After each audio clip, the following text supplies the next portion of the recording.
The tales do not do you justice, warrior of light.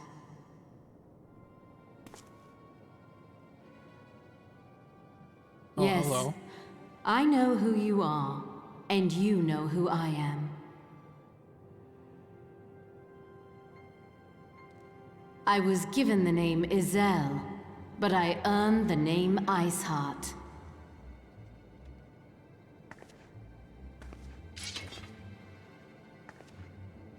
This endless cycle of hatred, of bloodshed, of sorrow. You would see it continue, O noble warrior of light. I would not. I will not. I will bring an end to this war between dragon and man, no matter the cost. In time, you will come to understand that what we do for the greater good. For Eorzea, for Hydaelyn.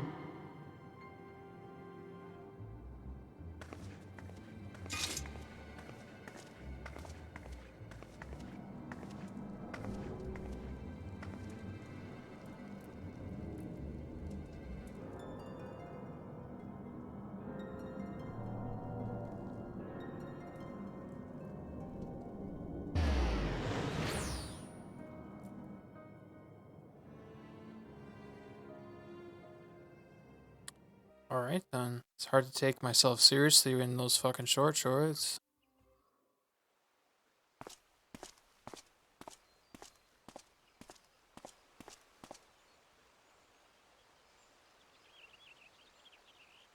Change has come to the Garlean Empire, and we must discuss the implications.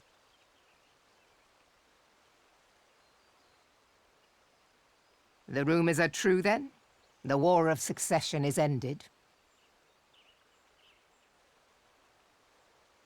It is. A new emperor reigns in Garlemald. Who?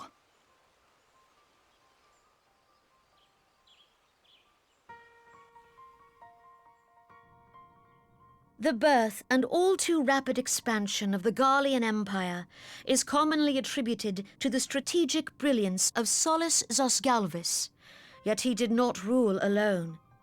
Several members of the royal household also distinguished themselves during his reign. Nevertheless, it was the eldest son who stood to inherit the throne, until his most untimely passing. I thought us fortunate when I learned that the Emperor had died without naming a successor.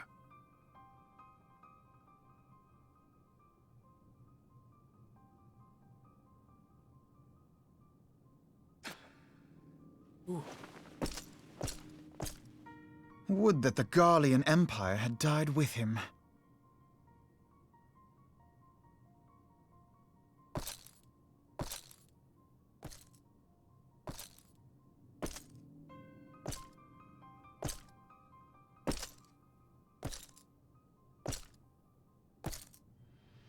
"'Twas the grandson and his uncle who had the strongest claims, was it not?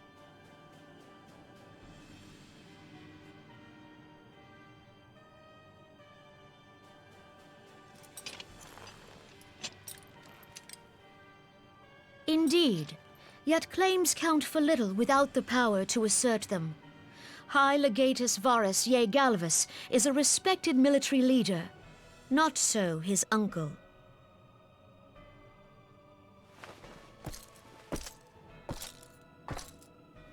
So young Varus has torn the crown from his uncle's grasp and taken his place at the head of the Empire.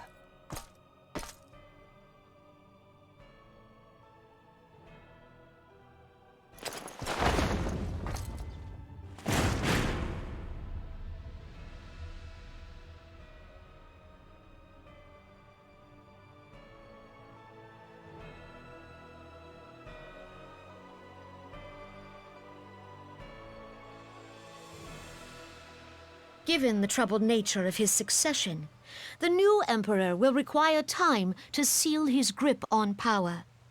Yet have no doubt but that he shall, for there are none left with strength enough to oppose him.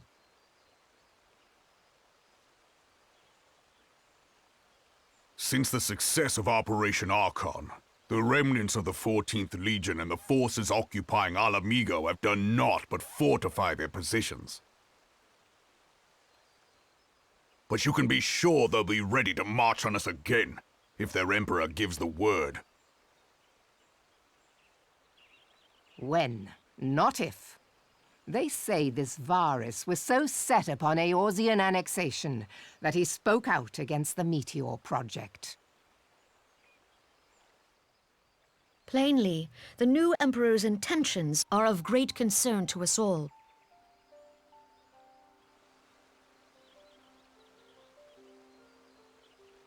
I propose that we set aside the Cartno dispute for the present, and discuss what measures the Alliance might take to prepare for a resumption of hostilities with Garlemald.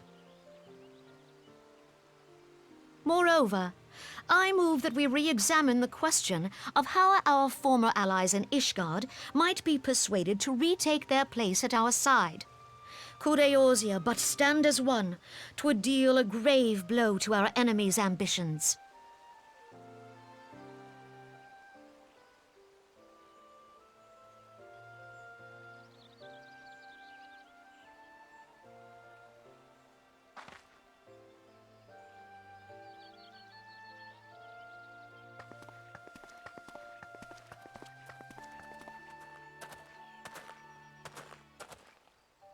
Well, I suppose we should be grateful that they have finally acknowledged the inevitability of Imperial attack. Who knows? They may even do something about it. If only the leaders of Ishgard would follow their example and stop hiding behind their gates, praying for the coming storm to pass them by. But that is a discussion for another time. At present, I am more concerned by the fact that the Alliance's mooted preparations will be made known to the Garleans many moons before their coming. So long as the Ivy eludes our grasp, no secret is safe.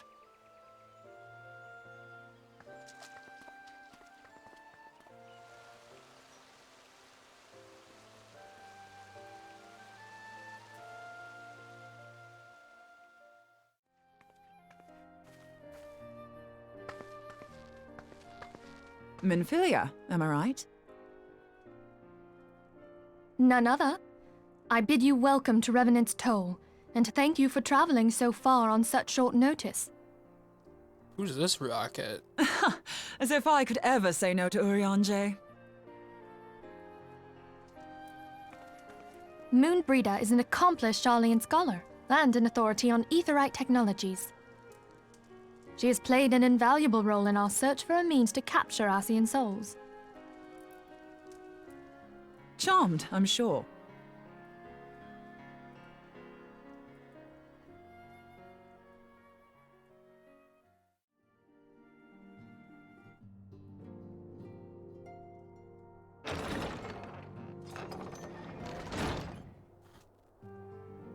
Moon! Gods, it's been ages! Yeah. Oh, longer, sister.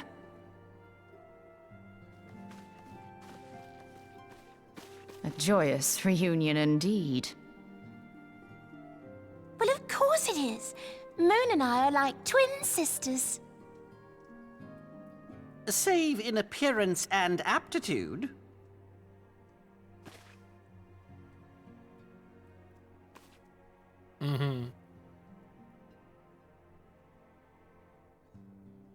Everyone, if I could have your attention. We have with us an esteemed guest who has come from Sharlayan to assist us. I bid Moonbreeder join us here that she might share with us her extensive knowledge of aetherites. Also, as many of you are already aware, she has been overseeing our research into white auracite, a sample of which she has been good enough to bring with her. This lady is fine. Jeez. Well, I had to come, didn't I? You'd have to be bloody daft to turn your nose up at a chance like this. Where better to conduct my final tests than a land so steeped in ether you can taste it? I mean, you have to be into it a little bit, or else you're in the wrong game. Thy youthful spirits. And nothing at all to reform thy youthful manner.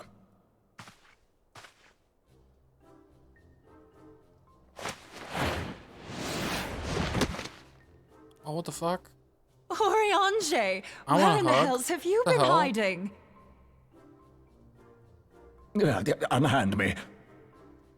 Unhand me.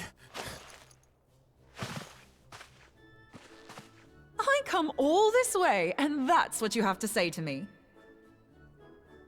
I much preferred when you were pleading with me to drop everything and hurry to your side.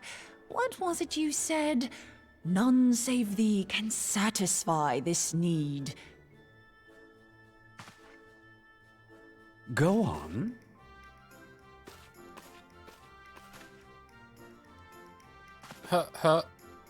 Thine artless attempts to misrepresent mine all too innocent motives do thee little credit.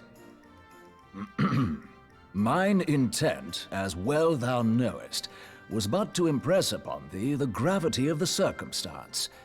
Lest thou doubt, a deiform entity shall shortly be summoned, save if thou and no other grantest my compeers thine aid. You still haven't found it, then? Your missing aetherite? We have not. No. We know that Iceheart teleported to an aetherite not far from the first. Yet even after careful analysis, we could not locate the second beacon. We now suspect that the heretics destroyed the second aetherite to impede our pursuit. Our allies continue to scour Snowcloak for Iceheart's sanctuary, but we have no guarantee that they will find it. Yet it must be found, for even now Iceheart prepares to call upon Saint Shiva. I'm sorry, but if the aetherite's been destroyed, then that's that. Although, you're absolutely sure she used the first aetherite, are you? She didn't just use teleportation magics? One of our own bore witness to her escape. I can say with absolute certainty that Iceheart used the aetherite.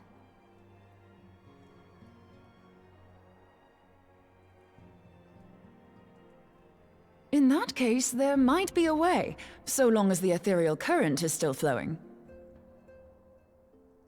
Truly? How? We use the current to recreate the beacon. As you know, aetherites are a bit like lighthouses. We use them to reconstitute our physical forms when crossing the ethereal sea. Without them, we'd lose all sense of direction and our essence would dissipate. However, we don't rely solely on these beacons. There are currents of ether which flow between them, currents which help guide us to our destination. Now, these currents will gradually dwindle away to nothing if an aetherite is destroyed. But if even a sluggish flow remains, we could theoretically use it to direct a surge of concentrated ether towards the void left by the beacon, and thereby fill it up again. Like opening the floodgates to fill a dry riverbed. Though, correct me if I'm wrong, but would we not need a veritable reservoir of ether? In concert, we might manage to channel a sufficient volume, yet that is not my chief concern. To direct the flow of so great a volume of ether with the requisite precision would be a nigh impossible task in itself. I barely succeeded in facilitating travel to an unattuned beacon. That which you describe sounds considerably more difficult.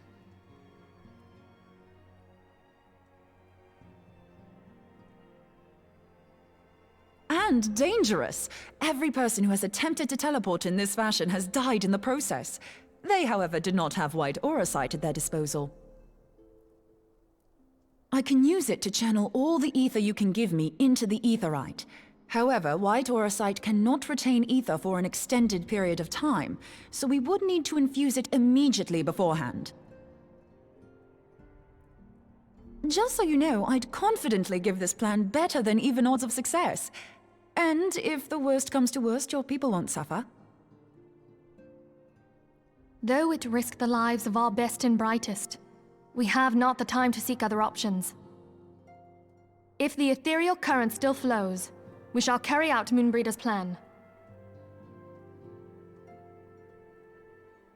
That's the spirit. Let's roll the dice.